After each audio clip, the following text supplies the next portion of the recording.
സ്നേഹനമസ്കാരം ചെയ്യപ്പെട്ടവരെ, വളരെ സന്തോഷകരമായൊരു സായാഹ്നത്തിലാണ് നമ്മൾ കൂടുള്ളത്. സമന്വയ സാഹിത്യവേദിയുടെ തുടക്കം ഇന്ന് കുറിക്കുകയാണ്.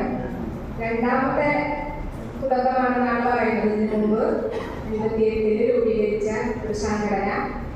ഇന്നിപ്പോ സാഹിത്യ സംഘടനകളെ കൊണ്ട് നമുക്ക് ശരിക്ക് നടക്കാൻ പറ്റാത്ത സാഹിത്യ സംഘടനകളുണ്ട്. പക്ഷെ ഓരോ സാഹിത്യ സംഘടനയിലും നമുക്ക് എന്തെങ്കിലും കൂടുതൽ വരുന്നത് സന്തോഷമാണ്. കാരണം അത്രയും എഴുതുകയും വായിക്കുകയും ചെയ്യുന്ന മനുഷ്യരോട് ഉണ്ടാകുന്നു എന്നുള്ളത് തന്നെയാണ് എൻ്റെ ഏറ്റവും വലിയ സന്തോഷം. എന്തായാലും ഇതിൻ്റെ ഭാരവാഹികൾക്ക് എല്ലാവിധ ആശംസകളും നേരുന്നു. ഇന്ന് PRK ജയന്തിൻ്റെ ലോകത്തിൻ്റെ മേൽക്കൂരയിലൂടെ ഒരു യാത്ര, ആ പുസ്തകം ഇവിടെ പ്രകാശനം ചെയ്തു. ആദ്യം PRK ജയന്തിയെ കുറിച്ച് പറയാം, ഗ്രന്ഥകാരനെ കുറിച്ച്. നിങ്ങൾക്ക് പരിചയമുള്ളവർക്ക് അറിയാൻ സാധിക്കും, വളരെ വിനയാന്വിതനായിട്ടുള്ളൊരു മനുഷ്യനാണ്.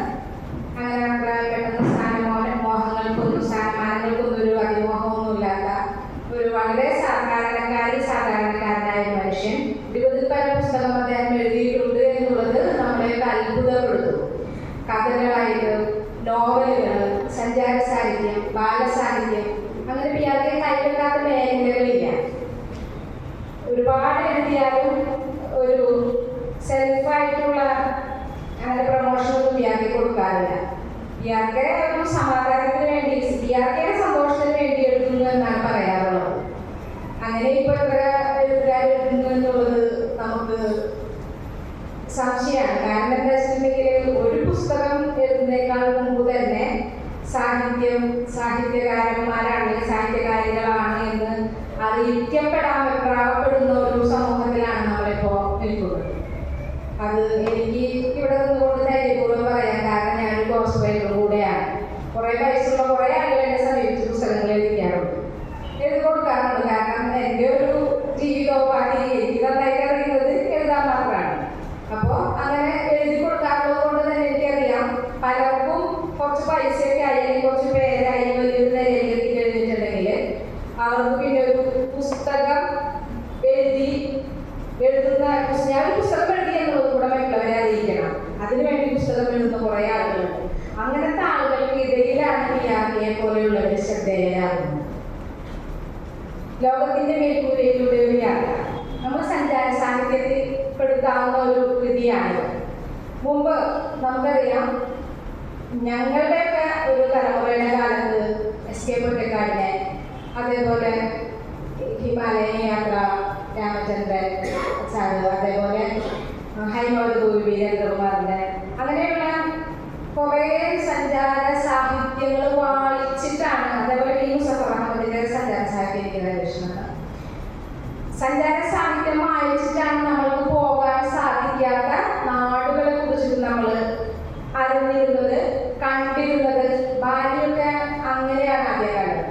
നമ്മൾ കുറേ ഇമേജ് ചെയ്ത് വെച്ചിട്ടുണ്ട്, കുറേ കാഴ്ചകൾ. പക്ഷെ നേരിട്ട് കാണുമ്പോൾ അതല്ല, വേറെയാണ് എന്നുള്ളതാണ് നമുക്ക് ശരിക്കും കാണാൻ പറ്റുന്നത്. എന്നാലും ശരി, പിന്നെ അതിനുശേഷം സന്തോഷ് ജോർജ് കുളങ്ങരയെ പോലത്തെ അങ്ങനത്തെ ഒരു സഞ്ചാരം ചാനലിലൂടെ, അങ്ങനെയൊക്കെ ഉള്ള ചാനലിലൂടെ ആളുകൾ ലോകം കണ്ടു തുടങ്ങി. ഇപ്പൊ പക്ഷേ നമുക്ക് എല്ലായിടവും പരിചിതമായി തുടങ്ങി. ഗൂഗിളിൽ നോക്കിക്കഴിഞ്ഞാൽ നമുക്കറിയാം. അതേപോലെ തന്നെ ഇഷ്ടംപോലെ ബ്ലോഗർമാരുണ്ട്. ഓരോ സ്ഥലത്തും അവർ പോകുമ്പോൾ നമുക്കിപ്പോൾ ഗ്രാമപ്രദേശങ്ങളിൽ അല്ലെങ്കിൽ ഓരോ വില്ലേജുകളിൽ പോലും ഏതൊക്കെ ഫുഡ് കോർട്ട് ഉണ്ട്, അല്ലെങ്കിൽ ഏതൊക്കെ കാണാവുന്ന സ്ഥലങ്ങളുണ്ട് എന്നുള്ളതൊക്കെ നമുക്കറിയാം. മുമ്പത്തെ പോലെ ഒരു സ്ഥലത്തേക്ക് ടൂർ പോകണമെന്നുണ്ടെങ്കിൽ എവിടെ പോകണമെന്ന് ആലോചിച്ച് കുറേ ആളുകളോട് ചിന്തിച്ച് ആലോചിച്ച് തീരുമാനിക്കേണ്ട കാര്യമൊന്നുമില്ല. ഇപ്പോൾ നമുക്ക് തന്നെ അറിയാം, നമ്മളിതിനോരോന്നിനെ കാണുമ്പോൾ സ്ക്രോൾ ചെയ്ത് പോകുമ്പോൾ നമ്മൾ തീരുമാനിക്കുകയാണ് ഏത് സ്ഥലത്ത് നമുക്ക് അടുത്തതായിട്ട് എവിടെ പോകണം എന്നുള്ളത്.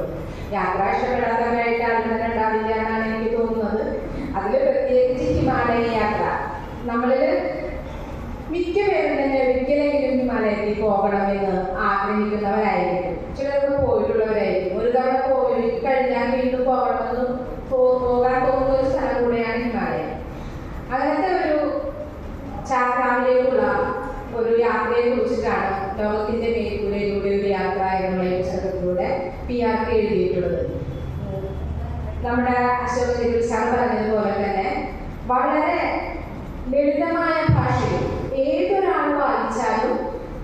നന്നായി മനസ്സിലാകുന്ന തരത്തിലുള്ള ഒരു എഴുത്താണ് PRKയുടെ എഴുത്ത്. അതുപോലെ ഓരോ ഭാഗത്തെ കുറിച്ചും നമുക്കിനിയിപ്പോ ചാറ്റാൻ പോകുന്നുണ്ടെങ്കിൽ എന്തൊക്കെയാണ് കാണേണ്ടത് എന്നുള്ളതിനെ കുറിച്ചിട്ടുള്ള ഒരു സംക്ഷിപ്ത വിവരണം നമുക്ക് ഇതിനുള്ളിൽ നിന്ന് കിട്ടും. ഓരോ ഭാഗത്തെ കുറിച്ച് വളരെ വ്യക്തമായി ഇനിയിപ്പോ പോകാൻ സാധിക്കാത്തവരാണെന്നുണ്ടെങ്കിൽ ഇത് വായിച്ചു കഴിഞ്ഞിട്ടുണ്ടെങ്കിൽ എന്താണ് അവിടെയുള്ളത്, എന്തൊക്കെയാണുള്ളത്, അതിനെ കുറിച്ചുള്ള മിത്തുകൾ, ഐതിഹ്യങ്ങൾ, അതുപോലെയുള്ള എല്ലാ കാര്യങ്ങളും ഈ പുസ്തകത്തിൽ ഉൾക്കൊള്ളിച്ചിട്ടുണ്ട്. അതോടൊപ്പം തന്നെ തൻ്റെ യാത്രയിൽ തനിക്കുണ്ടായ അനുഭവങ്ങൾ, അസുഖ വിവരങ്ങൾ, കൊങ്കൺ പാതയിലൂടെ പോയ വിവരങ്ങൾ, അങ്ങനെ സ്വന്തം അനുഭവങ്ങളും ആ ദേശത്തിന്റെ ചരിത്രവും ദേശത്തിൽ കണ്ട കാഴ്ചകളും എവിടെയൊക്കെ എല്ലാ ഭാഗത്തും അങ്ങനെ തൊട്ടുകൊണ്ടാണ് ഈ പുസ്തകത്തിന്റെ ഒരു എഴുത്ത്. ഈ പുസ്തകത്തെ കുറിച്ച് ഒരുപാട് ഞാൻ പറയുന്നില്ല, കാരണം എന്താ വെച്ചിട്ടുണ്ടെങ്കിൽ ഈ പുസ്തകം വായിക്കേണ്ട പുസ്തകമാണ്. എല്ലാവരും ഈ പുസ്തകം വാങ്ങി വായിക്കണം എന്നുള്ളതാണ് എനിക്ക് പറയാനുള്ളത്. ഇതിന്റെ അവതാരിക എഴുതിയിട്ടുള്ളത് എൻ്റെ പ്രിയ സുഹൃത്ത് ഷൗക്കത്താണ്. ഷൗക്കത്തിൽ എഴുതിയിട്ടുള്ള ഒരു വാക്ക് എനിക്ക് നല്ല ഇഷ്ടമായി. യാതൊരു അഭിഭാവകത്വവും ഇല്ലാതെ എഴുതിയിട്ടുള്ള ഈ യാത്രാവിവരണം കടന്നു പോകുന്ന ഓരോ സ്ഥലത്തിൻ്റെയും ചരിത്രവും ഐക്യവും തൊട്ടു തലോടിയാണ് പറഞ്ഞു പോകുന്നത്. സ്വാനുഭവത്തിന്റെ വിവരണം കൃത്യമായി അവതരിപ്പിക്കുന്നു. ഹിമാലയത്തിലേക്ക് പോകാൻ ആഗ്രഹിക്കുന്ന തുടക്കക്കാർക്ക് ഒരു കൈപ്പുസ്തകമായി കൂടെ കൂട്ടാൻ സഹായിക്കുന്ന തരത്തിലാണ് ഈ പുസ്തകം ആവിഷ്കരിച്ചിട്ടുള്ളത്.